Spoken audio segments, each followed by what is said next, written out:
This is how you use Google on Apple TV. There's no official Google Chrome app for Apple TV, but you can still access Google services with a few clever workarounds. Option 1 is AirPlay.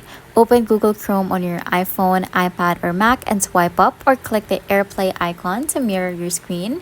You can do so by swiping down on iPhone 11 and up or on iOS 11 and up, and then just click on this AirPlay right here and then choose your Apple TV. Option 2 is to install apps like YouTube, Google Photos, or Google Meet directly from Apple TV App Store. While they're not full browsers, they give you access to core Google service natively.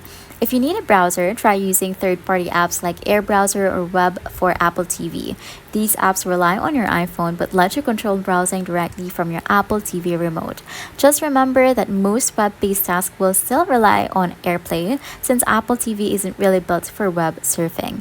And that's how you use Google on Apple TV even without a browser app.